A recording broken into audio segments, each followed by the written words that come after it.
Wish a cheerful day to all of you.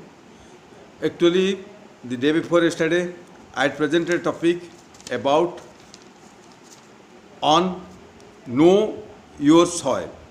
Today I am also continuing it, but in a different. Actually, I will present different themes on this subject.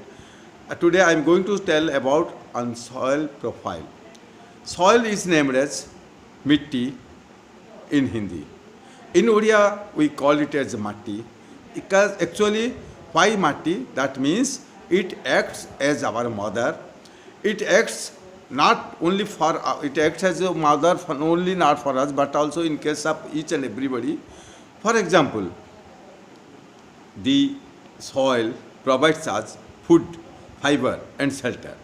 Why I am saying that it provides us with food, fiber, and shelter? Number one, actually, the food grains we harvest from the soil nourishes us. It gives, actually, it meets our food need. So, this is why we call it as matti or ma or mother. Similarly, the cows and the other animals which are dependent mostly on vegetations, they also get food materials out of this soil. Similarly, the trees, it provides fruits and other elements to the birds. That is why this meets our not only our food demand but food demand of the birds also, animals also, and every insect and creatures which are mostly dependent on this vegetation. So today I am going to tell about the soil profile. This soil we see around us is not same in all the places, in all over the areas. It varies from place to place. It varies from horizon to horizon. Because the physical and chemical properties of a soil in a particular area may be same, but not same all over the entire places. That means this differs from area to area, which I have already told you. Actually, the soil profile is commonly of 5 types. Number 1, O horizon, A horizon, B horizon, C horizon, and D horizon. This horizon have been fixed based on the depth of the soil in different areas or places.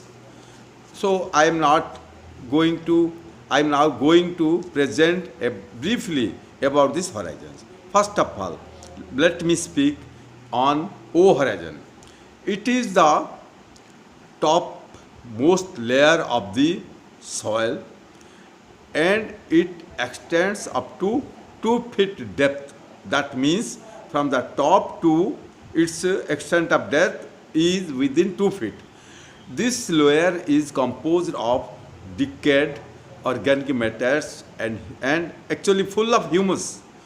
Why I told about the organic matters? That means decayed organic matters. It includes the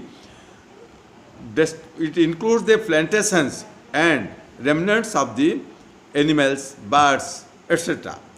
This gives this provides organic matters to the soil.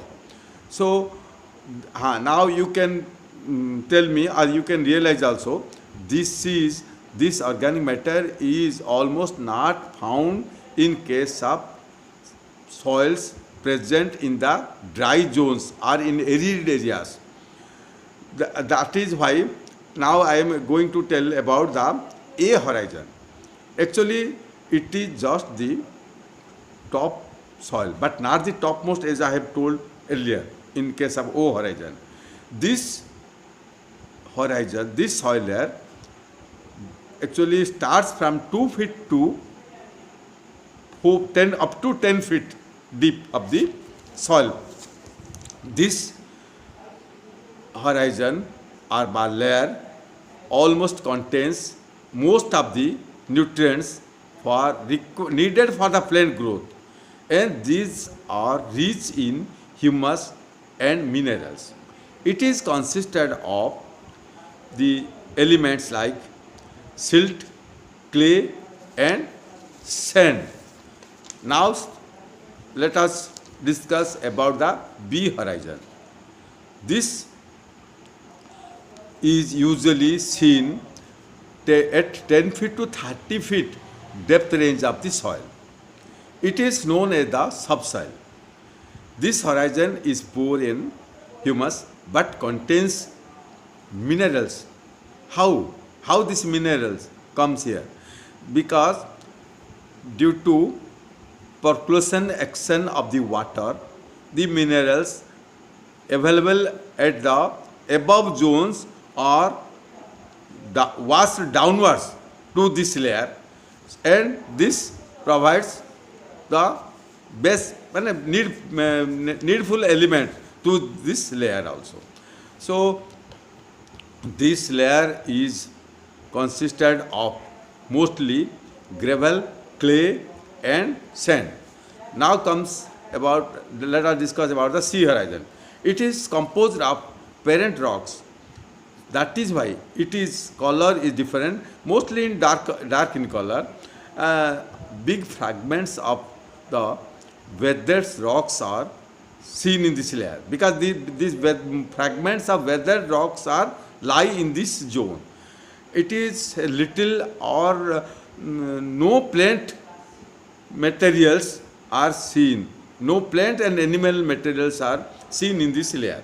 It ranges from 30 to 48 feet. So thereafter, after 48 feet, comes the D horizon. This soil below the depth of 48 feet comes under this horizon, and it is composed of weathered bedrocks, weathered solid bedrocks, and this after that actually no other things are there. It is covered, all along it is covered under this last horizon, D horizon. So let us now, considering all these factors, efforts should be taken to preserve the soil and improve its status, because I have already told, there are huge losses of soil, not colossal loss of soil due to various factors. So we will have to check the losses to preserve the quality and to preserve the quantity and fertility status of the soil. That how I actually, how this fertility status will be and how this preservation of quality will be maintained. This is because this fertility status is dependent upon fertility. The fertility status dependent upon productivity. Productivity mostly depends upon the fertility. This is vice versa. So you will have to improve all these things. Now let me speak that is it be possible? Yes, it will be possible, but to make it successful, collaborative effort is needed to maintain the quality, to maintain its quantity, and also the fertility status. This needs a collaborative approach of each and everybody.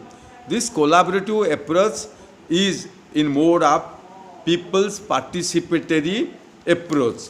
So today I am not telling, but not demanding, but urging actually for stopping of the careless attitudes of the people, and they are requested to stop, to not to continue their misactions in context with the preservation of soil. There should be slogans for preserve your soil, as like as preserve the oil.